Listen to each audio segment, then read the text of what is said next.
Kalau Habib Rizki wis kenyang dengan fitnah, iswarak. Tapi subhanallah, semakin difitnah semakin terbukti kemuliaannya beliau, masya Allah. Sampai dikatakan idza aradallahu nasra fadilatin ataha alaihi lisanu hasudi.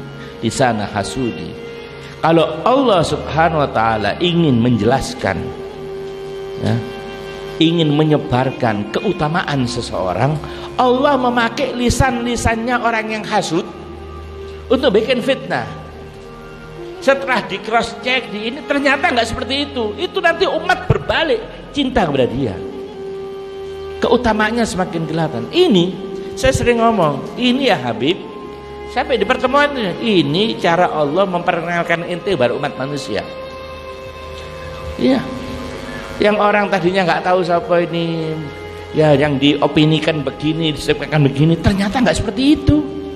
Dan sudah banyak, bukan dulu yang kemakan fitnah, ulama-ulama juga, bukan umat Islam awam kemakan fitnah TV ini. Jadi orang yang akhirnya mestinya dia cintai, dia dukung, dibalik. Sebaliknya orang-orang jahat dikesankan bagus. Ini di akhir zaman ini berita yang paling dipercaya oleh manusia, kata Rasulullah SAW, di akhir zaman berita yang bohong. Dan banyak dajjalun, dajjal. Apa dajjal? Pembohong. Jadi kerjaannya goro, berita-berita ini, goro kabeh. Ojo ngrungokno iku, baca Quran, isi gak ono Quran, hadis iki gak ono goroe. Ini yang pasti. Saya ngomong, itu semua mekanisme untuk memperkenalkan antum pada umat manusia. Anak Habib Rizik didakwah, oh alhamdulillah, jurati hati kecil ya. Secara zahir kita nggak suka, kita tetap harus membela ini. Di hati kecil, alhamdulillah, tambah ruang Habib Rizik, tambah tahu nanti siapa beliaunya. Dan kalau dikasih pertanyaan di kepolisian, waduh, dikasih pertanyaan, ente nih Habib sampai teguran, semakin suka pertanyaannya semakin metu ilmu nih, tahu.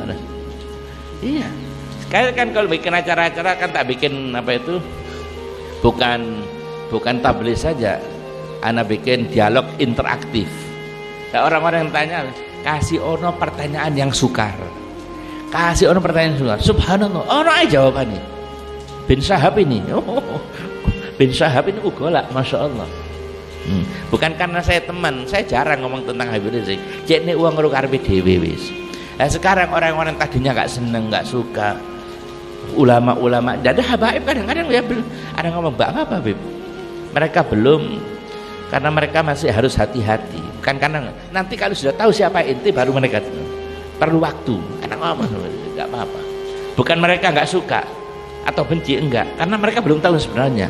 Masih termakan korban media, masih korban media. Nah, subhanallah sekarang berbalik.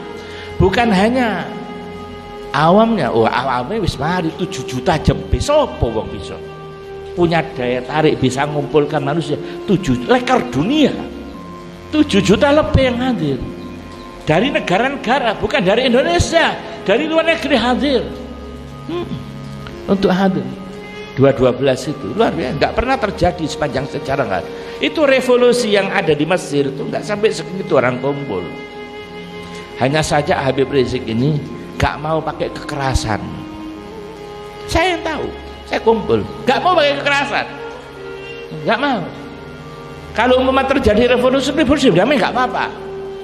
Seperti Soeharto mau mundur dewe, tahu diri, ya gak apa-apa, tanpa harus tembak-tembakan podo-podo wong Islami. Wa ilah suara-suara di atas saya dengar sendiri. Ini tidak ada cara lain kecuali ini harus perang ini, gital. Yang tidak, konsep gital perang belum bisa diterapkan pada kita. Di situasi ini konsep perang belum bisa diterapkan. Yang ada cuma hizbah, amar ma'ruf nahi mungkar. Walaupun ini hizbah tingkat tinggi, karena yang kita hadapi bukan hanya kemaksiatan, kemungkaran, tapi kezaliman. Karena kalau perang bunuh membunuh ini musuhnya nggak jelas. Kadang di antara orang-orang Islam juga yang masih termakan fitnah. Nggak ada, nggak nemu orang ngasih pemikiran seperti begini. Wa illa tokoh-tokoh kita anak tahu ini harus kita harus perang sudah. Jangan, bahaya karena membunuh sesama orang Islam itu tinggi risikonya, nggak bisa, nggak oleh. Kita kata Hebrew hanya boleh antara orang Islam dan orang kafir yang memusuhi orang Islam. Kalau belum jelas tidak boleh kita melakukan hisbah, amar ma'ruf nahi mungkar. Walaupun amar ma'ruf nahi mungkar, hisbah itu amar ma'ruf mungkar, hisbah tingkat tinggi, karena yang kita hadapi bukan hanya kemaksiatan kemungkaran, juga kezaliman. Begitu luar biasa. Jadi ini semua untuk mengangkat keutamaan orang, itu mekanismenya Allah Subhanahu wa taala seperti